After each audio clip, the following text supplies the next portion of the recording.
Hello and welcome to the third episode of History Bubble, Armenia. In the last episode, the Bagratid dynasty of Armenia and Vaspukaran were overrun by the Seljuk Turks, and a large portion of the population fled deeper into the Byzantine Empire after having surrendered to them, giving up their land. But the Romans did not hold on to that land for long, since it was soon overrun by the Seljuks. These Armenians mainly fled to Cilicia and Cappadocia, where there were already a few Armenians because of Tigran II's empire. These Armenians were now split in two main groups, those who were okay with Roman rule and those who wanted a new homeland.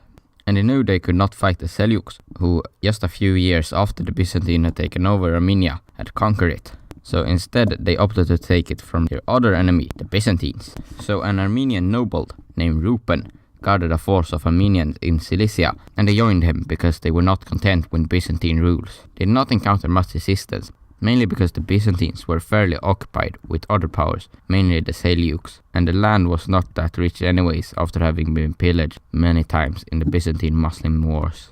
The Armenians were also not an external threat, and thus could easily defeat the Byzantine garrisons in the region, not having the advantage of the walls and defenses when the enemy is already inside them. He later declared independence, but died soon after.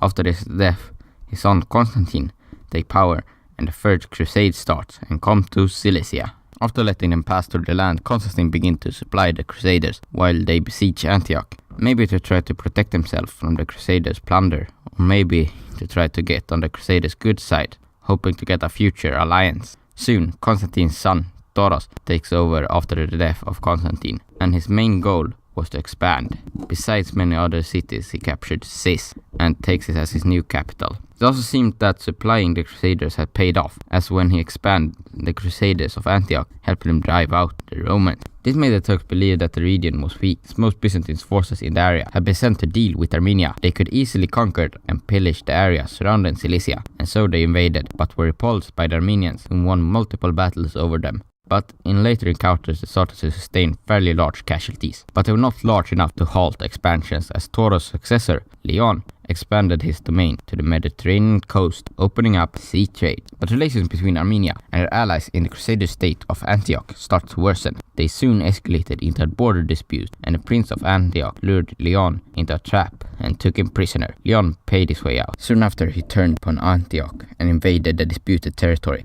The Count of Edessa saw that this could end a disaster if the small states of the Levant fought against each other, so he managed to unite them against their common enemies, the Romans wanting the region back into their realm, and the Turks wanting to push further west. They held out well against the Turks, but the Byzantines were a bigger threat, who soon captured Leon's family and executed him and his heir.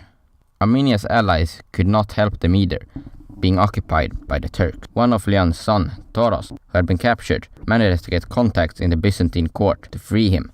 Some say he was aided by a princess who had fallen in love with him. But whether this is true or not, he escaped to Cilicia, where he is said to, with the aid of a priest, rally the Armenians, many of whom had fled to the mountains to escape the Byzantines. This was mainly religious folk, not wanting to convert to Greek Orthodoxy.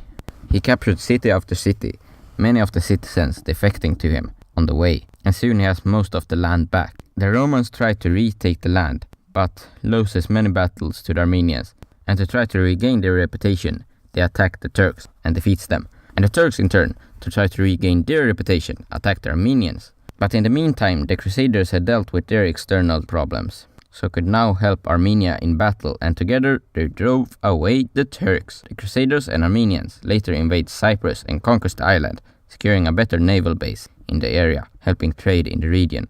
And to try to get revenge for this, the Byzantines invade Cilicia, but the alliance of the Levant state manages to repulse them, only having to give up a small bit of Armenian land.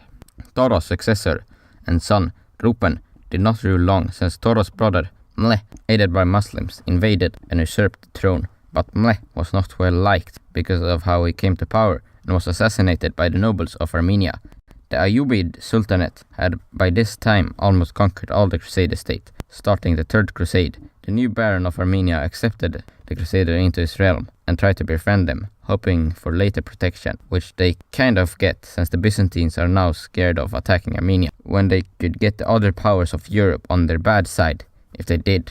And Leon, the new ruler of Armenia, also by helping them got the title of king by the Pope after doing some minor adjustment into the Armenian church to suit the Catholics. Leon also captured the Prince of Antioch and releases him only on the condition that he would get some of the northern land bordering his nations. He also later forges an alliance with that principality. But that soon broke down and Armenia goes to war with Antiochus, wanting to install the king's brother's grandson, Raymond Rupen, to the throne and get some of the disputed territory. For this, the Pope excommunicated Leon. Leon and his nephew had many allies in Antioch, and when they came to besiege the city, they opened the gates for them, and they installed Raymond Rupen to the throne. Now at peace, Leon could focus on economic development, and as with Greater Armenia, Cilicia proved to be a great position for trade, being situated between the Christian West and Muslim East. After his death, his daughter Sabel took the throne when she was only around 3 years old, and was soon married to a prince from Antioch, but her regent disposed of him in favor for his own son, Hetum, and they became co-rulers when they came of age to do so. But a new threat emerged from the east, the Mongols, who had conquered and pillaged most of Greater Armenia, destroying major cities such as Ani and Kars. The co-rulers of Armenia decided it would be best to submit to the Mongols, but the Mongols would not accept it unless the Armenians would give up the Sultan of Rum's family, who had fled to Armenia in the Mongol conquest. So the Armenians gave in to demands, and because of this the Sultan of Rum declared war on Armenia, but Armenians could easily defeat them since they had the Mongols on their side. Hetum later traveled to the depth of the Mongol Empire to conclude their agreement. In Egypt, Mamluks, or slave warriors, mostly of Turkish origin, had taken power and had the intent of driving out the Christians of the Levant, so attacked the Crusader states and Cilician Armenia. During the first invasion of Armenia, the Mamluks defeated the Armenians and conquered parts of Armenia. The wars continued and Armenians were beaten in battle after battle, until they managed to lure the Mamluks into a mountain pass to then rear attack them and slay their leader to stop the invasion at least for a while. Because of this, the Mongols were ready to offer King Leon II to be king of Mesopotamia, but he declined, stating that he was not able to control both kingdoms at the same time. 4 years later, the Armenians and Mongols get crushed by the Mamluks in Battle of Homs, and Armenia has to give up more territory and give annual tribute to the Mamluks. Soon the Mamluks had conquered all of the Crusader states, leaving only Armenia left, mostly because of their Mongol alliance. Hetum II, the current king of Armenia, resigned, wanted to live a life in seclusion, but Toros, who now took the throne, could not handle it, so Hetum had to come back to Cilicia to rule, but soon left in an expedition to Constantinople. But the man he had put as regent usurped the throne while he was away, but Hetum's brother managed to displace him, but instead of putting Hetum back on the throne, he put himself there. While this was happening, the Mamluks started another invasion. Hetum returned to Cilicia as fast as he could and took his brother away from power and set to attack the Mamluks, and with Mongol help he defeated them and gets back all the land the Armenians had lost to them. Now Hetum tries to resign again, but another Mamluk invasion occurs, so he gets to the field again and manages to defeat them.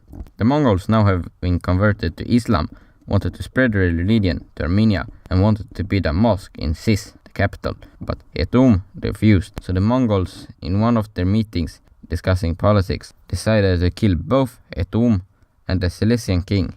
Hetum was just a regent since he had resigned now. The new king now drove out the Mongol troops out of Cilicia. Armenia had now lost its greatest ally and was surrounded by enemies, but still fought on, and the Pope even sent troops to aid them.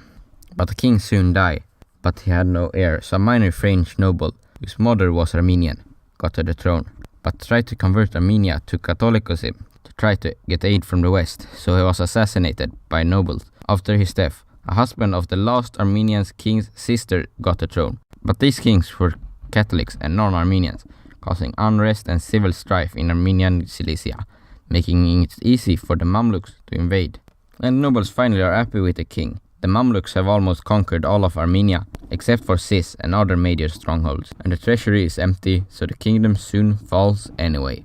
Cilicia is soon conquered from the Mamluks by the Ottomans. The Ottoman leader, after having conquered Constantinople, invited Armenians to live in their new capital as he saw them as productive and loyal subjects, and even made an Armenian bishop the Armenian Patriarch of Constantinople. Greater Armenia is at this time controlled by Turkoman tribes who also rules Persia. But these two powers soon clash and the Ottomans are victorious, gaining western Armenia. Soon the Safavid Persians took over from the Turkomans in Persia, and a war started between them and the Ottomans, and much of the fighting and looting happened in Greater Armenia. This was the case for many of the wars to follow, but in one of these wars, Safavids had to give up Armenia to the Turks. Soon the Persians came again and occupied Armenia, but seeing the situation they knew they could not win, so they burned eastern Armenia and made all the Armenians migrate into Persia to destroy the regions for the Ottomans. They established a town called Yulfa for the Armenians to live in, but many Armenians died on the march. A few who refused to leave were killed and others fleeing to other places such as Poland. The leader of Persia later decided to have religious freedoms in his realm and sometimes even attended Armenian ceremonies, though this practice was later abolished by other Persian rulers. Later Persia also regained eastern Armenia. During the following few hundred years, the Armenians got varying degrees of autonomy and religious freedom in both empires, always hoping for a more secular and open leaders to rule them, or even better, full independence. In the end of the 18th century, Russia had set their eyes on the Caucasus and tried to start an uprising in Armenia, giving them their independence. And they managed to get the Armenians to rebel, but it was all for nothing since they lost and only brought more death and destruction to the area. A few years later, Russia declares war on Persia, winning and taking most of eastern Armenia for themselves. Later, in another war, the Russian, with some Armenian support, defeats the Persians and takes the rest. The Armenians had been promised by the Russians for their help and loyalty, autonomy, but this was never granted by the Russians' overlords. The Russians soon invaded the Ottoman Empire and won small gains from them, including some in Armenia, and it would have been more if not for the other European powers who had intervened in the peace talks. Many Armenians had hoped for a Russian victory and had to some part supported them, and because of this, some of them were scared of the Turks. So 90,000 Armenians tried to emigrate from Turks to Russian Armenia, but many died on the way, and when they got there they realized that they were still somewhat oppressed for their fate, with the Russians trying to enforce their form of orthodoxy upon them.